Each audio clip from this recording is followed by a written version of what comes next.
Усім прывітанне, з вами Зміцер Лукашук, і мы працягваем абмяркоўваць падзеі ў Беларусі і за яе межамі ў нашым супольным праекце Еўрарадыё і Е-прамова. А моя сённяшняя гостця Вольга Карач, кіраўніца міжнароднага цэнтра грамадзянскіх ініцыятыў «Наш дом». Добрый дзень, спадарня Вольга. Добрый день. Ну што ж, даўно не бачыліся, але можа быць шмат што ў нас ёсць што абмеркаваць. Можа быць, пачнем з такой невялічкай узгадкі. Памятаеце, яшчэ да пачатку, задоўга да пачатку кампаніі выбарчай 2020 года мы з вами паспрачаліся. Вы казалі, што абавязкова хтосьці з бюракраты, з чыноўнікаў захоча паўдзельнічаць у той выбарчай кампаніі.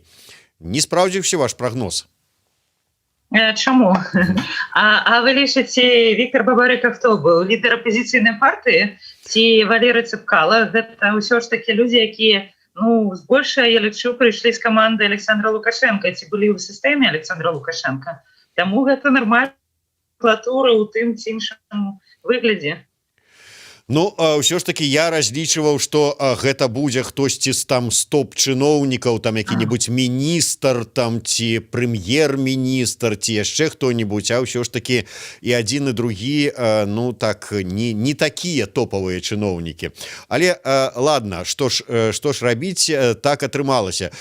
Ольга... Я ведаю, з Сідорскім былі перамовы, і Сідорскі, в прынцыпе, такую магчымасць разглядаў. В прынцыпе, нефармальна. Ён, можа, скажа зараз, што не было такога, але такія думкі былі. І часткі людзей таксама, і з ім размаўлялі. Вольга, ці спадзяваліся вы на хуткую змену, на хуткую перамогу? Так, я спадзявалася, што Лукашенко ўжо не будзе да Новага года. І што зараз мы ўжо будзем так ці інакш будаваць вольную краіну без гэтых, скажем, усяго таго, што зараз адбываецца.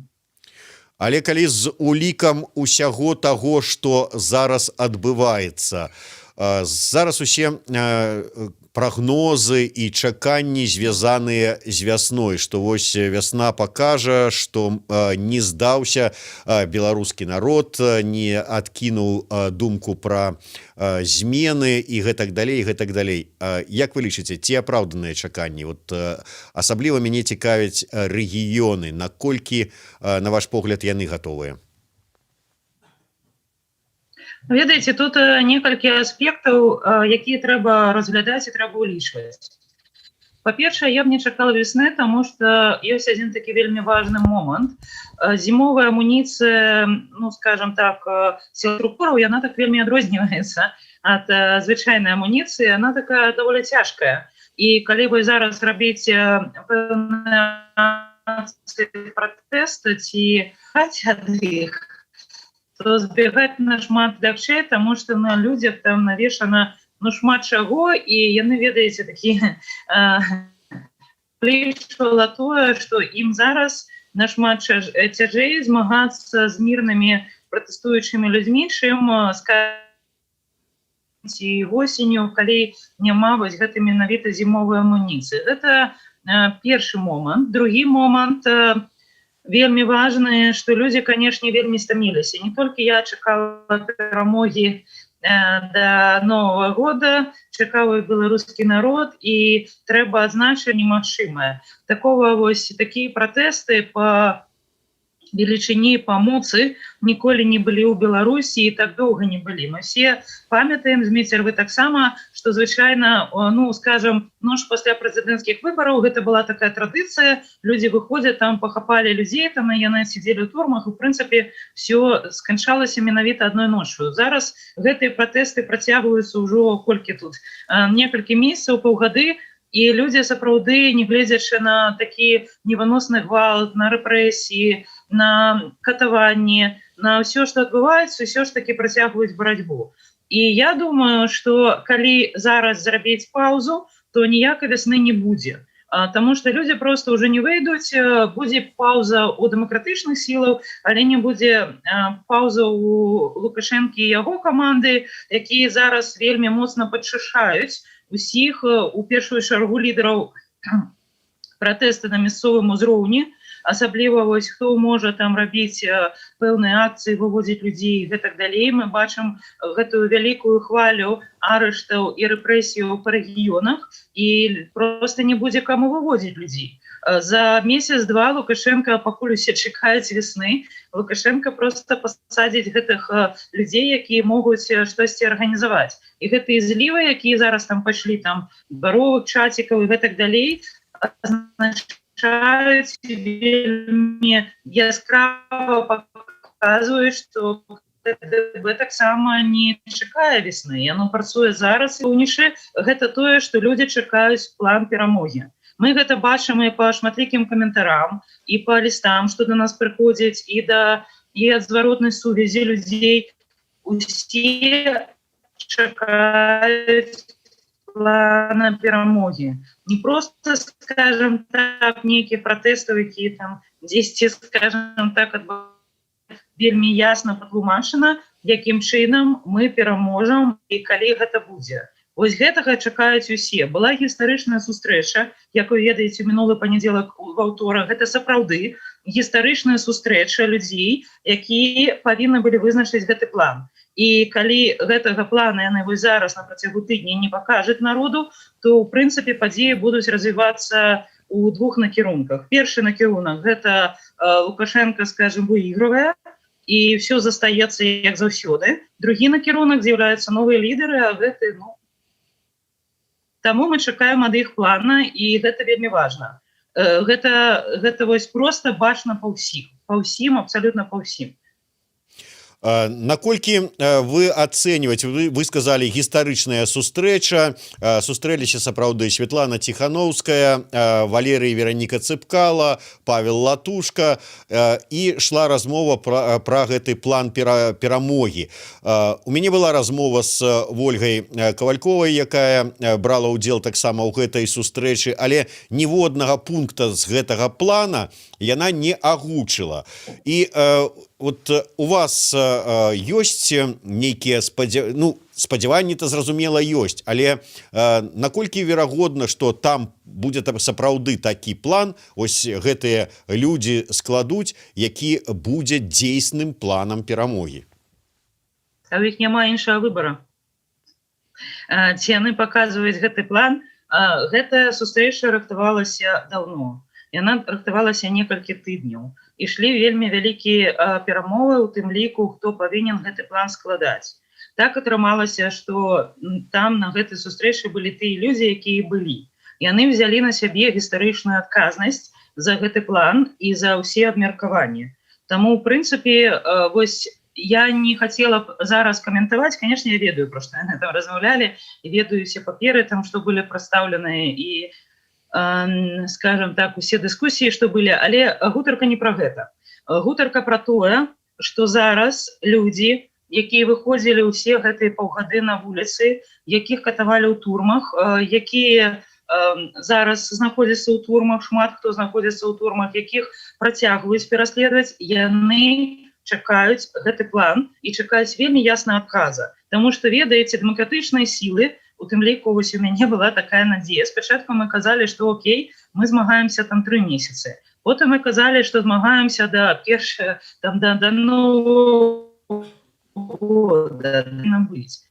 І вось зараз людзі ўжо пачынаюць так казаць, ладно, вы ўжо казалі пра тое, што ён там сыдзе праз 3 месяцы, да? І таму людзі жадаюць адказаў на свае пытанні. Можа, яны там яшчэ ў публічным прасторы гэтыя пытанні не прагучалі, але яны прагучаць. І прагучаць вельмі, скажем так, громка на ўсіх узроўнях. Ведаеце, зараз вось ідзе такі вельмі цікавы працэс, і для мяне таксама. Гэта працэс будавання палітычнай сферы, працэс будавання публічнай сферы, працэс будавання інстытута рэпутацыі, у тым ліку палітычнай рэпутацыі, працэс будавання палітычнае лідарства, каго выбіраюць людзі палітычнымі лідарамі, чаму яны ідуць за гэтымі лідарамі і як яны іх падтрымліваюць, так, і у тым ліку вось менавіта будуецца і такі інстытут адказнасці, да, за тое, што людзі робяць, і калі яны збіраюцца, якія рашэнні не прымаюць і гэтак далей. Гэта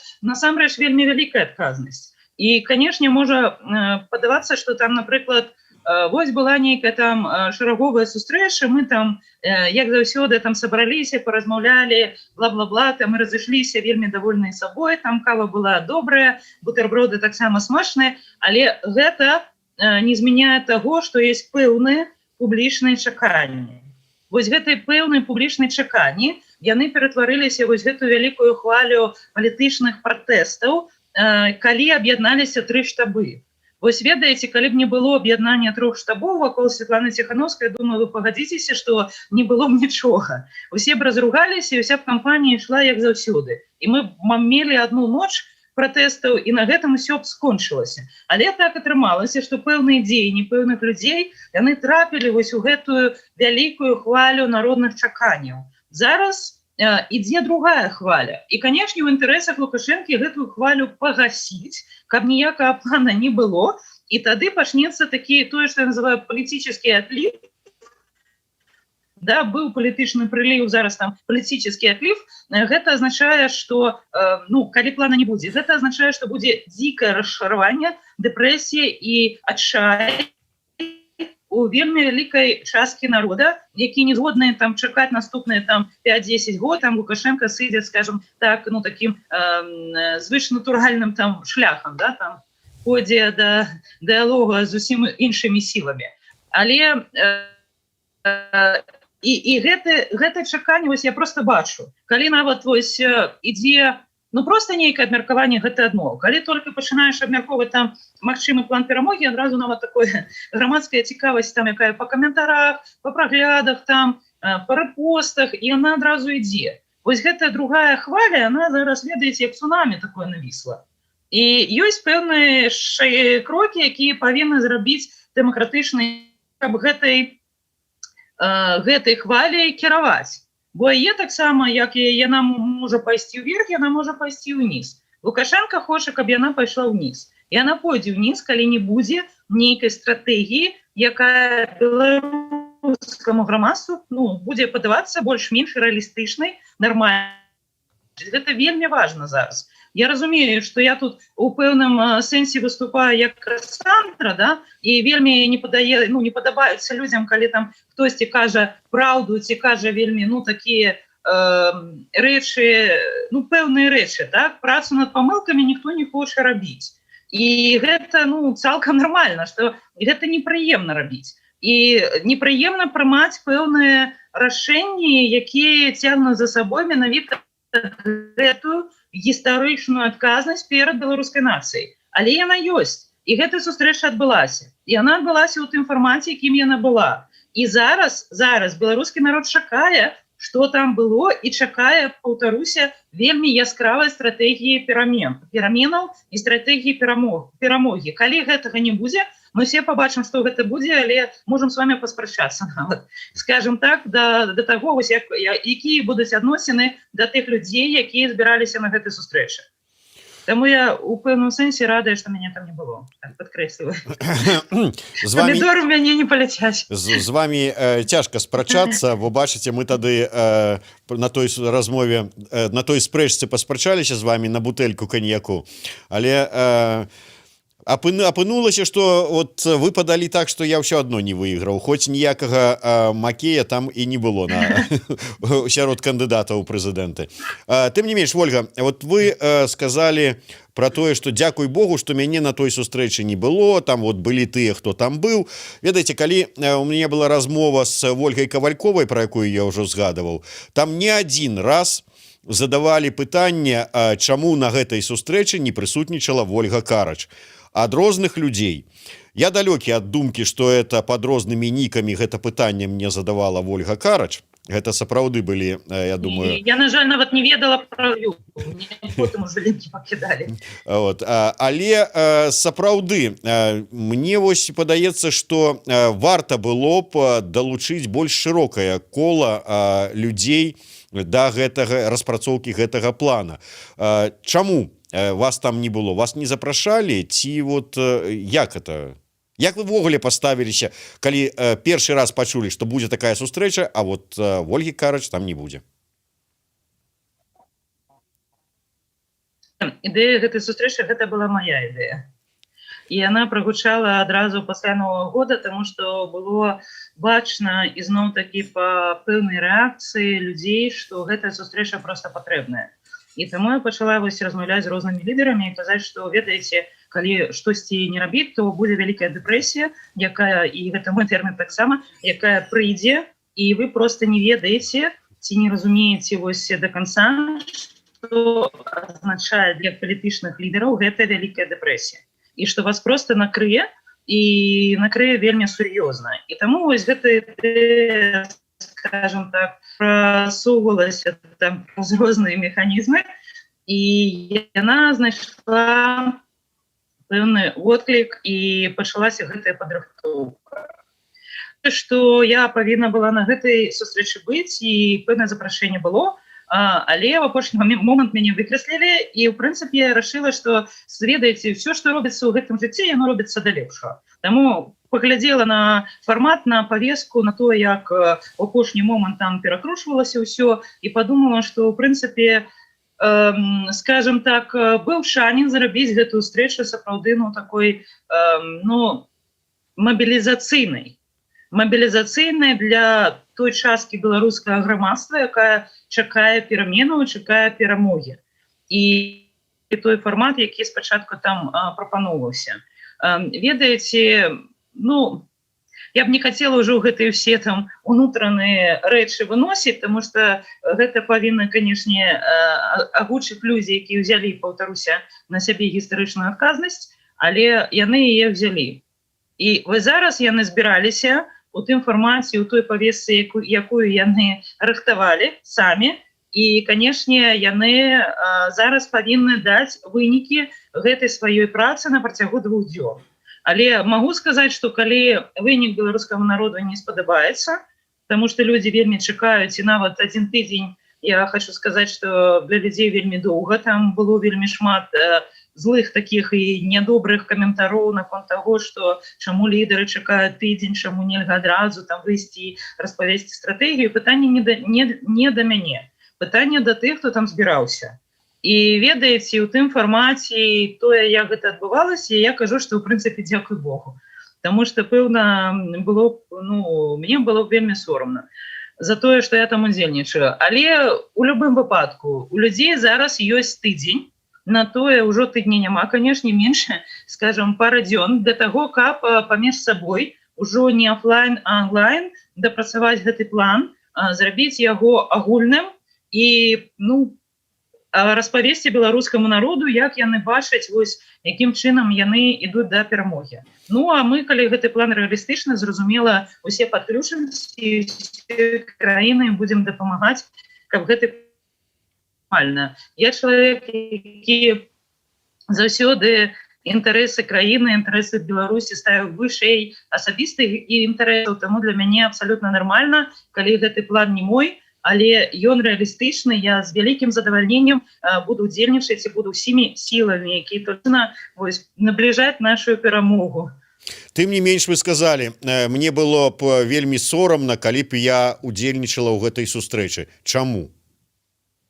У тым фармаце, у той павесцы так. Але гэта ізноў-такі хай распавядаюць людзі, якія там удзельнічалі. Скажем, тое, як гэта адбывалася. Таму што, ведаеце, насамрэч, калі абмяркоўваецца план перамогі, там ён, у прынцыпе, складаецца з 3 блокаў. І гэтыя блокі, іх нельга ніякім чынам не перапрыгнуць, не абысці, не там падкапацца пад іх. І адзін з галоўных блокаў, гэта калі людзі, хай сабе нефармальна, хай сабе не публічна, глядзяць адзін аднаму вочы і кажуць спакойна, канешне, без эмоцый, без гістэрак, якія былі памылкі дапушчаны, што было не так. І, канешне, зразумела, трэба і варта абмяркоўваць тое, што было так, што зрабілі дэмакратычныя сілы добра, але трэба абмяркоўваць, чаму дагэтуль, не гледзячы на все высілкі і не гледзячы на тое, колькі людзей працавала на перамогу, чаму так адбылося, што Лукашенко дагэтуль бегае па краіне са сваёй гэтай камандай, і гвалт працягваецца, і палітвязні ў турмах, і гэтак далей, гэтак далей. І я так разумею, што гэты этап усе хацелі пераскочыць, і ніхто не хоча пра гэта размаўляць. А іншы, канешне, момант у тым, што у прынцыпе сцэнароў перамогі не так і шмат. Іх такая абмежаваная колькасць, і у прынцыпе трэба просто выбраць адзін, распрацаваць і ісці, вось як кажуць, да перамогі. Але я лічу, ізноў такі з майго асабістага опыту, таму што я ўдзельнічала вось 99-го года у розных палітычных кампаніях, і паўтаруся, я казала гэта шмат разоў, што мне шмат разоў казалі: Ольга, там удзельнічай, усё будзе добра, ёсць нейкі план X, і вось у час X мы гэты план дастаем і пачынаем дзейнічаць. Ты там, скажем так, не утопе, да, таму все будзе добра, цябе гэты план ведаць не трэба, ты просто удзельнічай. А потым аказвалася, што наступае час X, і гэта адбывалася і ў 99-м годзе на альтэрнатыўных выбарах, якія арганізоўваў Ганчар, і на байкоце 2000-м, і прэзідэнцкі 2001, і гэтак далей. І аказвалася ў тым ліку гэтую прэзідэнцкую кампанію, калі быў арыштаваны Віктор Бабарыка, што ніякага плана X няма. Ведаеце, і вось зараз такая сітуацыя, што мне за гэтыя там 20 з нечым год трохі так паднадаела удзельнічаць, чуць пра нейкі план, пра які ніхто не павінен ведаць, а гэты план ёсць. Так можа, хай гэты план будзе, хай гэты план мы будзем усе ведаць, і ў тым ліку хай яго ведае Лукашенко. Але прыдумаць такі план, калі ён не можа заблакаваць гэты план і не можа нічога зрабіць, вось гэты план просто рэалізоўваецца крок за крокам. Так? А то атрымоўваецца так, што гэты план ведае, там, калі ён ёсць, КДБ, гэты план ведае МВД, гэты план ведае Лукашенко, усе, акрамя тых людзей, якія павінны ў гэтым плане удзельнічаць і яго рэалізоўваць. Ведаеце, я лічу, што трэба публічны план. Хай ён будзе не ўвесь публічны, хай будзе толькі частка публічная, але яна павінна быць агучана, абмеркаваная з беларускім народам з тымі інструментамі, якія ёсць, інструментаў, як мы бачым, больш чым, шмат і розных всякіх, у тым ліку вось Еўрарадзіо, я думаю, пляцоўку гэтую з вялікім задавальненнем зможа даць, каб абмеркаваць гэты план перамогі, ну і все, і за працу. Што тут чакаць весны? А што мы з гэтым чаканнем выйгрываем? Нічога. Абмяркоўваем план, прымаем і ўперад, як кажуць. Тым не менш, тут вы кажаце з аднаго боку, што хай яны агучаць, каб усе мы ведалі, але ж вы, па вашых словах, ведаеце, і што там гаварылася, і якія паперы складаліся, і што там распрацавалі. Я вас зараз не спрабую там агучыць тое, што вы ведаеце, хаця можаце, канешне, калі ёсць жаданне, але ведаючы тое, што вы ведаеце, вы можаце даць сваю ацэнку як чалавека дасведчанага пра рэалістычнасць выканання гэтага плана. Ведаеце, вось у такім выглядзе я б не хацела ўплываць на фармат. Я ведаю, што там было, але гэты план распрацоўвала не я. Таму гістарычнай адказнасці за гэты план вось я менавіта не несу і адмаўляюся браць. Скажем так, у прынцыпе сітуацыя такая, што людзі, якія гэты план распрацоўвалі, зараз павінны яго дапрацаваць, у іх ёсць шанец зрабіць яго рэалістычным і гэты план агучыць. Як яны і абяцалі. Вось сустрэча была ў мінулы панядзелак, зараз ізноў такі панядзелак, і ў іх ёсць, ну, скажем так, колькі, 1, 2, 3 дні, каб усё ж такі гэты план вось паказаць беларускаму народу ў тым выглядзе, у якім яны хацелі б яго паказаць. Ведаеце, я разумею, што, ну, зразумела, што інсайдерская інфармацыя на, ну, арганізацыі, якія ўнутры працэса заўсёды ёсць, але не хацела б зараз вось менавіта каментаваць, таму што не хачу ціснуць. Вось з гэтага боку. Я лічу, што я і так досыць цісну. Па-першае, я ціснула наконт гэтай сустрэчы, па-другое, я цісну наконт таго, што гэты план павінен быць, але ізноў такі магу не ціснуць, але тады людзі, якія ўзялі гістарычную адказнасць за гэты план, яны проста адчуюць, што такое вось гнеў і, скажем, разлаваны, расчараваны беларускі народ. І гэта не пагроза, гэта просто сапраўды будзе, гэта я зараз скажу пра такі, ну, натуральны ход падзеяў. Таму што зразумела, што калі людзі так шмат уклаліся, і у людзей зараз, ну, сапраўды у шмат каго вельмі цяжкае эканамічнае становішча, родныя сядзяць там па турмах, ведаеце, там працы няма, кагосьці зволілі, хтосьці збег з краіны, зараз там дзесьці бацяецца, да? Невядома дзе там па якіх лагерах. І вось гэтыя людзі, яны вось сапраўды для перамогі аддалі ўсё, што толькі ў іх было. Некаторыя людзі, як мы ведаем, аддалі нават жыццё. І зразумела, што калі плана не будзе, людзі разумеюць, што вось, скажем так, вось просто працяг сітуацыі, як яна ёсць, яно будзе вось так. Яно будзе падаць.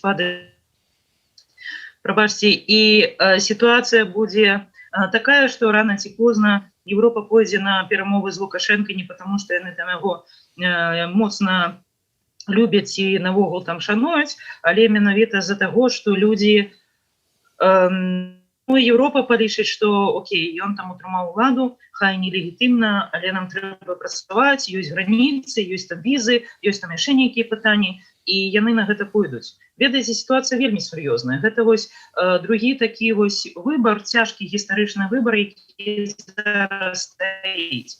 Першы выбар, канешне, быў першым прэзідэнцкіх выбараў, сапраўды вельмі цяжкі выбар, калі трэба было вырашаць. Мы прызываем ісці на пратэсты людзей, не прызываем, мы клічам іх, як гэта будзе адбывацца і што будзе адбывацца. Гэта было вельмі цяжка вось выбраць. Але людзі выбралі, і лідары ў тым ліку выбралі, што пратэсты будуць. Зараз другі крок, і яго, вось, ведаеце, калі людзі не робяць выбар, гэта таксама выбар. Але гэты выбар таксама мае пэўныя наступствы. Таму мы чакаем плана перамогі, і я вельмі спадзяюся, і вось так трымаю пальцы, прычым вельмі так добра, сур'ёзна і з усялякай падтрымкай, якая толькі можа быць, што гэты план будзе створаны. Калі ён не будзе створаны, ну, гэта зусім іншая гісторыя, але тады сітуацыя будзе яшчэ больш складаная, і, паўтаруся, тады гэта азначае, што вось гістарычныя падзеі пойдуць либо ў гэтым накірунку, либо ў гэтым. І гэта таксама вельмі цяжкі гістарычны выбор. Але ён ёсць. Вольга, такое, можа быць, не вельмі прыемнае пытанне датычна вас. Я не ведаю, ці глядзіце вы там тыя фільмы, расследаванні, якія робяць на БТ, але зараз такая апошняя, самая такая свежая інсайдерская інфармацыя, што вы зараз там сцепіліся не на жыццё, а на смерць з Вячоркам і Стрыжаком за месца каля Святланы Ціхановскай. На чыім баку перамога? Вы, спадзяюся, як дасведчаны баец там уже. Ведаеце, не. Няма такой бойкі. Я ніколі не змагалася за месца каля Святланы Ціхановскай, там по розных прычынах, і у нас ёсць прамы, канешне, кантакты, мы размаўляем по розных там пытаннях, зразумела, але у прынцыпе у мяне ніколі не было жадання стаць дарадцам Святланы Ціхановскай. Я ўпэўненая, калі б я прыйшла да яе і папрасілася на гэтае месца там, то зразумела, гэтае месца было знойдзенае. Але ведаеце, месца дарадцы гэта не месца палітычнага лідара, і гэта не месца грамадзянскага лідара. Тут, я думаю, яшчэ трэба, скажем так, вельмі добра разумець, вось, што зараз у тым ліку адбываецца у публічнай палітычнай сферы, гэта будуецца пэўная іерархія. Зараз будуецца ці пачынаюць вось будавацца тое, што раней мы называлі протээліты, але зараз гэта там палітычныя эліты. І калі мы кажам пра ролі, то, ў прынцыпе, у нас няма ніякага канфлікта ні са Стрыжаком, ні з Вячоркай, таму што у нас зусім розныя ролі. Я грамадскі лідар, Франак Вячорка, ён дарадца, ён зусім іншая. Гэта такая, ну, па-першая праца, так? І Андрэй Стрыжак, ён фінансавы інструмент. І гэта зусім, ну, не тое, што гэта кардынальна розныя ролі. Але, скажем так, канешне, сітуацыя, скажем, бывае цяжкай таму, што людзі, раней гэтыя ўсе ролі і гэтая палітычная іерархія, яна не была пабудаваная ў палітычнай сферы Беларусі, асабліва сярод дэмакратычных сілаў. Людзі вельмі часта блытаюцца, што ёсць лідарам грамадскай арганізацыі, што ёсць лідарам палітычнай партыі, што што ёсць, скажем, прадстаўніком фінансавых інструментаў, што ёсць дарадцай, ведаеце, і зараз гэта ўсё толькі вось пачынае фарміравацца. І, канешне, у нас ёсць пэўнае там тое, што называюць у народзе цёркі, так, гэта праўда, але гэта не да таго, што там месца каля Святланы Ціхановскай, зусім не. Гэта, хутчэй, там пытанне да фінансавых інструментаў. Ну, маё пытанне я ўжо агучвала Андрэю Стрыжаку і ў прыватнай размове яго людзям, але чамусьці ён гэта ўсё павалок у публічную прастору. Ну, добра. Я лічу, што дапамога ахвярам рэпрэсіяў не была арганізаваная у тым аб'ёме і так як яна павінна быць арганізаваная. Не вельмі шкада людзей, якія, скажем, зараз пішуць нам і просяць дапамогі, і мы таксама ім дапамагаем, хаця, у прынцыпе, спачатку мы не ставілі такой мэты арганізоўваць дапамогу ахвярам рэпрэсіяў. Но з Франакам у нас пытанне і цёркі, пэўна, з-за таго, што ён проста трохі путае ролю дарацыі і ролю грамадскага лідара. Але гэта маё асабістае меркаванне, мы вчора там трохі з ім размаўлялі на гэты конт. І я не хачу, у прынцыпе, крытыкаваць. Я думаю, што зараз, вось, ведаеце, вот сфера была якая? Сфера была просто вся непразрыстая, вся была такая, як туман, да? ці нават як дрыгва, да? Вось ёсць палянка з нейкімі кветачкамі, а што там унутры адбываецца за гэтай палянкай, не ведаў. Зараз гэта увесь такі працэс, які ідзе, у тым ліку і нашыя нейкія там, скажем, пэўныя там стасункі, гэта, на мой погляд, вельмі такі натуральны, нармальны і вельмі правільны працэс.